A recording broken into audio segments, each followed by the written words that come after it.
Revoluția balconului a început. Surfinia Vista, planta care înlocuiește toate celelalte. Este oficial cea mai spectaculoasă petunie curgătoare din lume. Surfinia Vista face valuri în grădini din toată Europa. Astăzi îți arăt pas cu pas cum să o plantezi, să o transformi într-o cascadă de flori neîntreruptă până la toamnă. Acesta nu este un clip obișnuit. Pe ghidul complet, pe care nu ți-l oferă niciun garden center. Surfinia Vista, hibrid premium creat pentru flori abundente, curgere explozivă și rezistență uimitoare. A crescut în topul grădinarilor din Statele Unite și din Japonia și astăzi este prezentă și în România. Se poate cultiva atât în ghivece cât și în jardiniere. Pentru o jardiniere de 50 de centimetri putem folosi 2 plante, nu mai mult. Se dezvoltă atât de mult încât 3 plante deja ar fi prea mult. După cum vedeți, aici am un ghiveci mic, unde planta s-a dezvoltat foarte mult în florărie, și aici am un ghiveci mai mare, unde planta este puțin mai mică, dar și aceasta va deveni explozivă. Deci acesta este faptul că se dezvoltă foarte bine și în spații restrânse, dar se dezvoltă la fel de bine și în ghivece mai mari, cum ar fi jardinierele. Calitatea substratului este cheia succesului. Nu putem folosi un substrat de proastă calitate. Vă arăt pe scurt cum să recunoașteți un pământ de calitate odată ce l-ați cumpărat și l-ați dus acasă. În primul rând, acești 3 săculeți sunt cumpărați din supermarket și sunt de proastă calitate. Culoarea acestui substrat, îmi imaginez că este negru, culoare foarte neagră, foarte închisă, este compact, lipsit de orice fel de elemente de drenaj. Este săculețul numărul 1. Din săculețul numărul 2, tot din supermarket, cu bani puțini, calitate foarte proastă. Vedeți, culoarea este foarte neagră, miroase, se compactează, ba chiar are apă în interior. Vedem și în al 3-lea săculeț.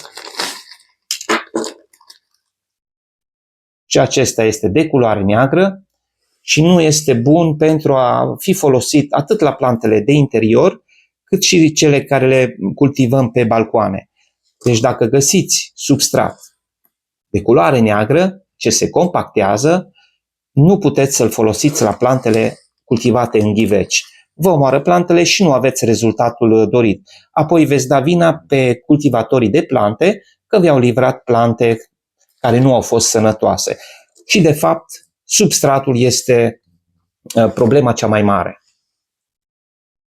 Iar în acest sac vom găsi cu totul altceva. Acest sac este cumpărat din florărie. Nu vă arăt mărcile de la acest săculeț pentru că nu este important și nu o să găsiți acest tip de mărci, să vă luați după aceste criterii. Trebuie să observați voi atunci când ajungeți acasă ce ați cumpărat și ce veți folosi. Dacă ați greșit și ați cumpărat substrat de proastă calitate, este mai bine să nu-l folosiți. Deci în acest săculeț care este cumpărat din florărie,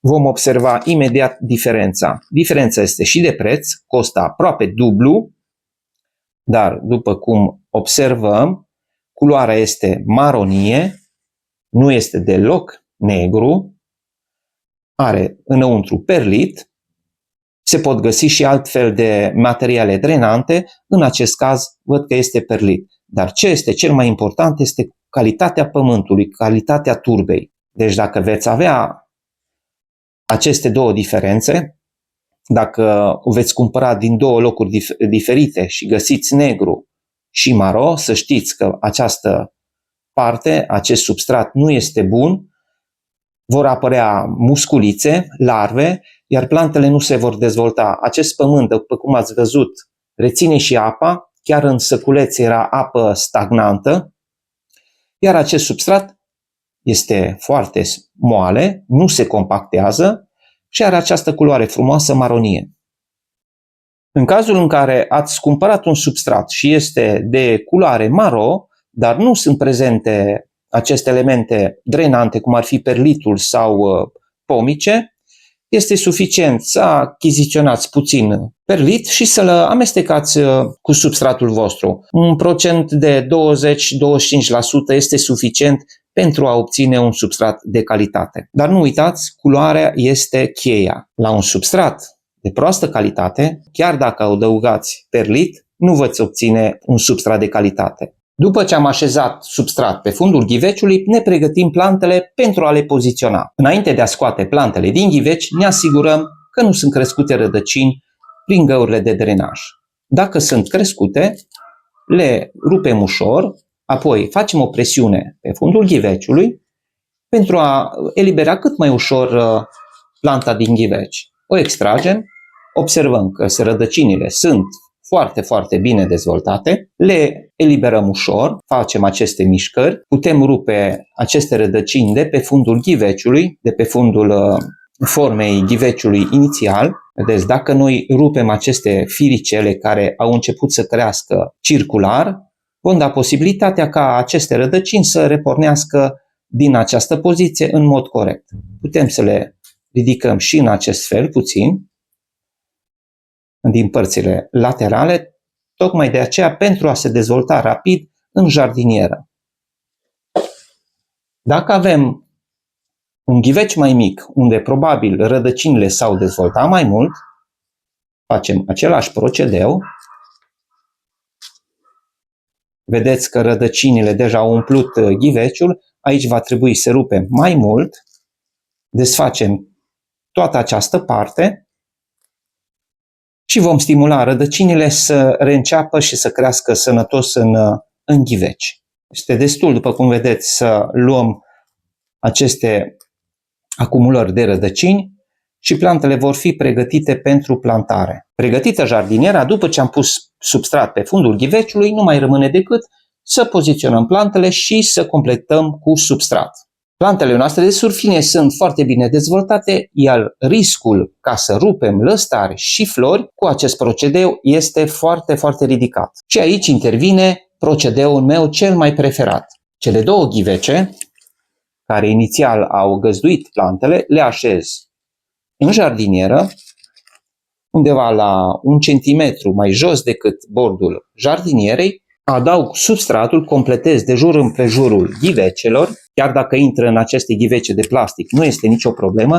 Important este ca substratul să fie distribuit uniform pe toate părțile, ca și cum ar fi rădăcinile plantei. Completat bine cu substrat, fac presiuni ușoare, nu apăs foarte tare, mă asigur doar că este substrat de jur împrejur în mod uniform. După cum vedeți, am lăsat cam 1 centimetru mai jos decât bordul ghiveciului, pentru atunci când nu dăm, apa să nu meargă în exterior. Extragem aceste două ghivece.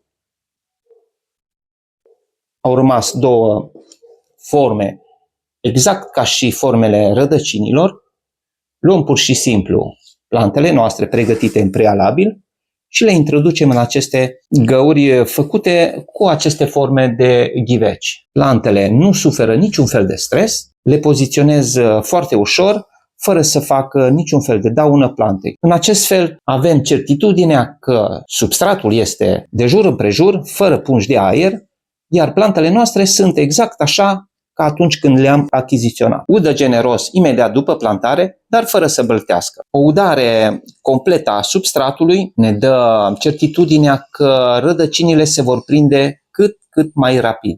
Dacă apa ajunge în tăvița de sub ghiveci, această apă trebuie golită. Fertilizarea este foarte importantă la plantele de surfinia, mai ales la surfinia vista, care au o florescență abundentă. Se poate folosi un îngrășământ cu eliberare lentă, cum ar fi osmocote. Eu acest îngrășământ ori îl aplic deasupra substratului în mod uniform sau îl amestecăm înainte de a pune plantele în jardinieră, dar atenție, orice îngrășământ se aplică cu substratul umed.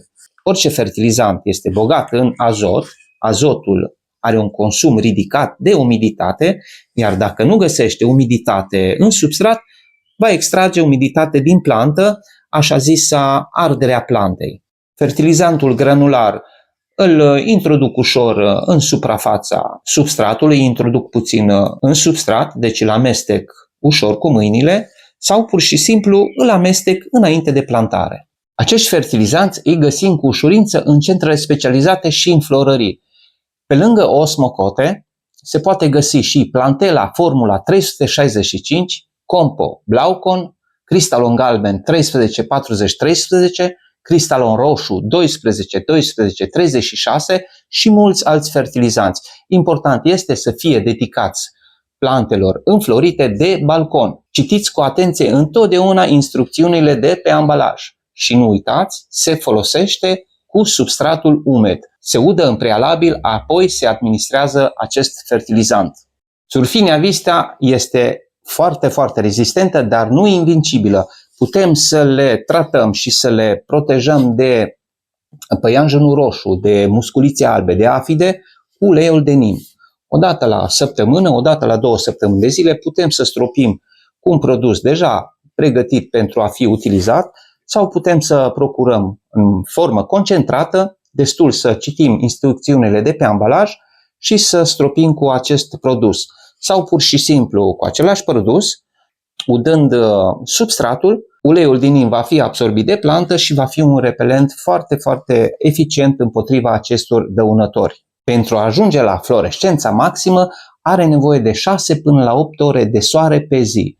Poziționarea ideală este sud, sud-est, sud-vest. Sulfinia vista se poate găsi și cu denumirea de Petunia calibrachoa minivista, minivista pink, minivista violet, dar atenție, mulți comercianți români nu specifică exact soiul sau proveniența.